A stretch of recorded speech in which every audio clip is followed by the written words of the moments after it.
I used to think I knew every tree in those woods. Then my son came back talking about the one that watches. We live in a small town in Oregon, the kind of place where kids still play outside and neighbors wave when they pass. Our backyard backs up to a patch of forest, not deep, maybe a mile across, but enough to feel like an adventure if you're 10 years old, like my son, Matt. Matt goes out there sometimes with his friend Toby from down the street. They've got a rope swing, a few old planks nailed to trees like platforms, just kid stuff. I've always trusted he'd stay close. That trust broke last October. It was a Saturday morning. I let him head out early, around 9 a.m., with a snack and his little walkie-talkie. By noon, I hadn't heard from him. I radioed, no answer. I didn't panic yet, figured maybe the batteries died or he was just playing. By 2 o'clock, I was shouting his name into the woods. By 4 o'clock, neighbors were helping me search. By nightfall, the police were involved. They found nothing. No tracks, no signs he'd gone beyond the usual area. Dogs picked up a scent but lost it 100 yards in. It was like he vanished. He was gone for 2 nights. Then, Monday morning, he walked out of the woods like nothing happened. No scratches, no bruises. His clothes were dirty but not ripped. He wasn't scared, just calm, almost tired. We rushed him to the hospital. He was fine, hydrated. No signs of trauma. When I asked where he'd been, he said, up in the treehouse. I blinked. What treehouse? The tall one, he said. The one where the wind talks. I didn't know what to say. I asked him if Toby was with him. He shook his head. Just Slick. Slick? I asked. Who's that? He frowned, thinking. He's funny. He talks weird. He wears the same shirt every day. What did he look like? I don't remember. I figured it was some imaginary friend his brain made up to cope. Until he started carving. Matt had never carved anything in his life, but suddenly he was whittling little animals from twigs, perfect proportions, fine detail, a bird, a fox, a deer. I asked where he learned. He just said, Slick showed me. We walked the woods together that weekend, trying to find this supposed treehouse. There's no tall tree, no structure, no sign of anything being built or torn down. But every time we pass the old maple near the center of the woods, Matt looks up. Not scared, just expectant. Like he's waiting for something. He doesn't go back there alone anymore. I don't let him, but the carvings keep coming. And sometimes, in the middle of the night, I'll find one left on the windowsill. Still damp, like it was just finished. I thought my daughter missed the bus. I didn't think she'd be missing for a whole night. My daughter Ella is 12. She's quiet, likes reading, and always follows the rules. Every day after school, she takes the same bus home. It drops her off 2 blocks from our house. She's never late, until last Thursday. It was raining that day. Not heavy, just a constant drizzle. She texted me around 3:15, "Bus is late, be home soon." I didn't think much of it. By 4 o'clock, she still wasn't home. I called, no answer. I called the school, the bus line. Even a few parents I knew, everyone said the buses ran on time. Her friends had all gotten home. By 5 o'clock, I was driving around the neighborhood in circles, checking every stop. Nothing. By 6 o'clock, I called the police. We combed the streets, checked every camera they could access, and even had officers walking the bus route on foot. She was just gone. The only thing they found was her umbrella, collapsed and leaning against a bench at a bus stop she never used. It was 3 blocks past her usual one, and in the opposite direction of our house. The whole night passed with no sign of her. Then, at 6:40 a.m. the next morning, She walked into the house through the front door.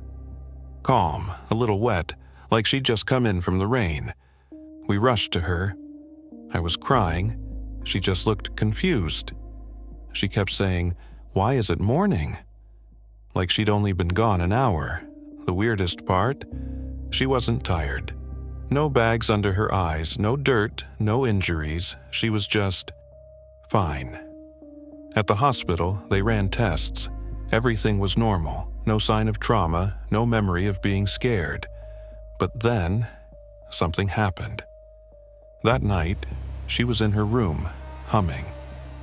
It was this strange melody, not something I recognized. She was writing something too. I peeked in. It was sheet music. I asked her where she learned that. "She doesn't play an instrument, we don't even have a piano." She said, "My friend taught me." I sat down. "What friend, Ella?" "The one who waited with me. He had a long coat. He made the rain stop when I was cold." I asked if he told her his name. She frowned. "Number." But he said I'd be really good at remembering sounds. He told me what notes looked like. I asked her what he looked like. She got quiet. He didn't like when I looked at him. He said eyes make things disappear. Since then, she's been able to read music perfectly. She'll hum something she says she remembers from the rain, and when I look it up, it's real. Complex songs, classical stuff I know she's never heard. The police never found anything. No footage, no witnesses, just her umbrella, her voice, and that strange music. She won't walk alone anymore. And I still check the bus stop every day, just to make sure no one else is waiting in the rain. My son was missing for 12 hours. When we found him, he was drawing faces in the sand. Faces he shouldn't know. It happened in June, during our weekend trip to the coast. We were staying in a rental house just a few minutes' walk from the beach.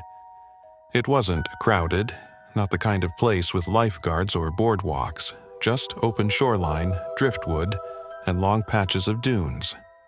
My son, Caleb, is 8. He's a beach kid. Loves digging holes, chasing birds, building forts out of logs. He was maybe 30 feet away from us that afternoon, near the edge of the dunes, while my wife and I were laying out snacks and towels. I turned around for maybe 30 seconds. When I looked back up, he was gone. At first, I thought he'd ducked behind a dune or followed some tide pool. I called his name, no answer. 10 minutes passed, then 30, then an hour. We searched the beach, the nearby trail, even asked a couple walking their dog. Nobody had seen a boy in blue swim trunks and a red hoodie. By the time the sun started going down, I was in full-blown panic. We called the sheriff. Search teams showed up with flashlights, ATVs, even a drone, but nothing. No tracks, no signs of a struggle. Just the hole he'd been digging in the sand. Half finished. He was gone for 12 hours. At 4 a.m., one of the deputies spotted him sitting calmly beside the lifeguard tower about half a mile downshore. He wasn't crying, he wasn't scared. He was drawing faces in the sand, dozens of them.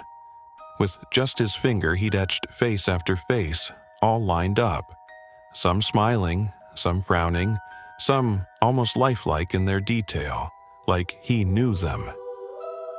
When we got him back to the house, he didn't have much to say. He was tired, a little cold, otherwise totally fine. When I asked him where he'd been, he said, with Noel. I asked who that was. He just said, the man who draws in the dirt. What did he look like? I asked. He shrugged. I don't know. I wasn't supposed to look. We figured it was just some made-up story his mind created under stress. But then I noticed something. One of the faces Caleb drew. It looked exactly like a photo I'd seen once on a missing persons flyer. A college kid who vanished from a nearby beach 6 years ago. Another face looked like a woman who disappeared from a trailhead in Washington last year. I started quietly comparing more of the faces to old cases. It wasn't exact, not perfect matches, but it was close. Too close to be random. I asked Caleb again if Noel told him who those people were. He just shook his head. He said he forgets names, that's why I draw them for him. That's the last time we took a beach vacation. We still don't know where Caleb went that day, or who, if anyone, he was really with. But sometimes, when he's spacing out, I'll catch him sketching with his finger on the carpet or the couch cushion. And once, just once, I looked over his shoulder and saw a face I swear looked like mine. If my niece hadn't written it down, I might have thought she never went missing at all. Last summer, my 10-year-old niece Ava came to stay with us for a week. My sister was traveling for work, and Ava loves our apartment.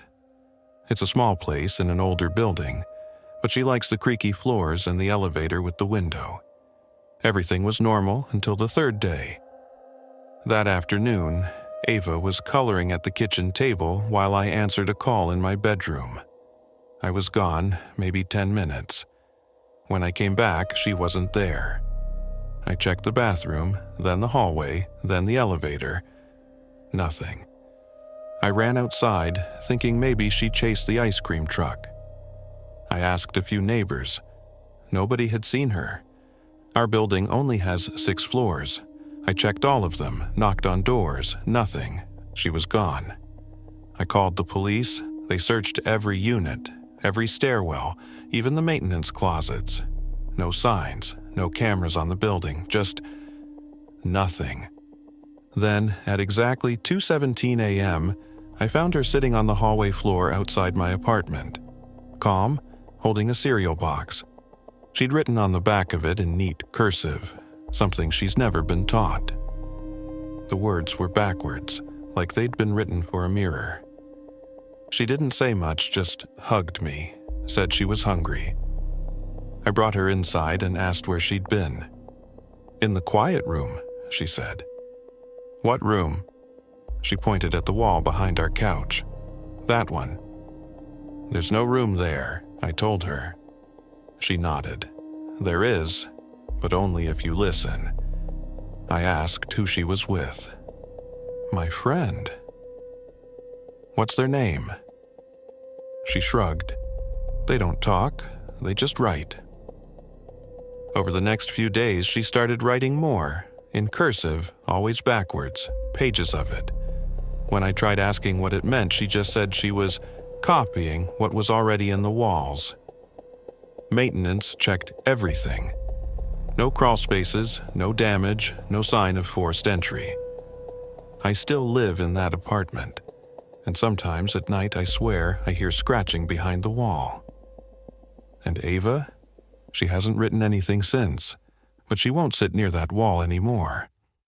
My son came back, speaking fluent Spanish. None of us speak Spanish. We live in Northern California, not far from the old dairy fields that stretch past the train tracks. Most of it's fenced off now, but there's a section the kids sometimes cut through on their bikes. Tall grass, some old trees, nothing dangerous. Or at least, that's what I used to think. My son, Jonah, is 9. He's quiet, a little on the shy side. That Saturday, he told me he was biking with his friend Levi. They were going to ride past the tracks and loop back before dinner. Levi came back around 6. Jonah didn't. At first, I thought he'd lost track of time. Then, I thought maybe he'd gotten a flat tire and was walking his bike home. By 7:30, we were calling every parent in the neighborhood. By 9, the police were involved. Levi said the last place he saw Jonah was by the big pole near the sunflowers. There's no big pole out there, and there definitely aren't any sunflowers. We searched the fields, all night, helicopters, dogs, nothing. He was gone for nearly 2 days. Then, just before sunset on the second day, a man found him sitting calmly in his shed. Not scared, just flipping through an old book like he'd been there for hours. When we got to him, he smiled and said, "Hola." I thought it was a joke, but then he kept going. Full sentences, clear pronunciation. We don't speak Spanish, no one in our family does. He's never taken a class. At the hospital, they said he was healthy. No signs of trauma, no memory loss. When I asked where he'd been, he said, "The library." "What library?" "The one in the sunflowers." I reminded him, "There are no sunflowers out there." He shook his head. "There were when she was there." "Who?" He paused. "The quiet lady with missing fingers." She turned the pages for me. I asked what she looked like.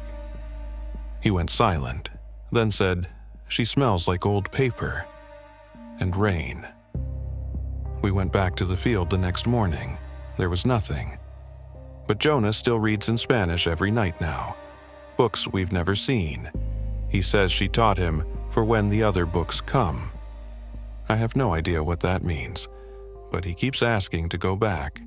And every time I say no, he just says, "She's waiting." She came back smiling like nothing happened, like she didn't just disappear for 10 hours during a backyard BBQ. It happened at my brother's house, 4th of July weekend. He lives in a quiet suburb outside of Phoenix. Big backyard, pool, the whole thing. Family, neighbors, kids running around with sparklers.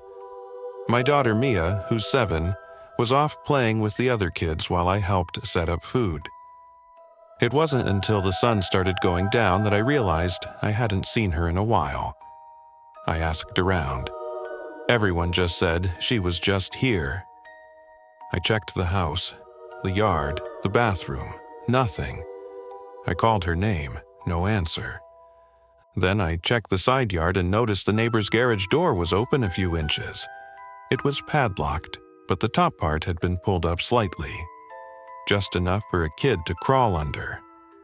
I banged on it, called out, nothing. We called the police. That garage had been locked for years, some kind of storage unit for the neighbor who was away for the weekend. No one had a key. They ended up cutting the padlock off. Inside, it was packed with boxes, tools, shelves, but no Mia. Just a little dust trail on the floor where something had been dragged, like a body, or maybe just someone crawling. We searched the whole block. Hours passed. Then, at nearly 2 a.m., she walked out from behind the neighbor's hedge, smiling, holding a chess piece. When we asked where she'd been, she just said, "Playing." "With who?" "My friend." "What friend?"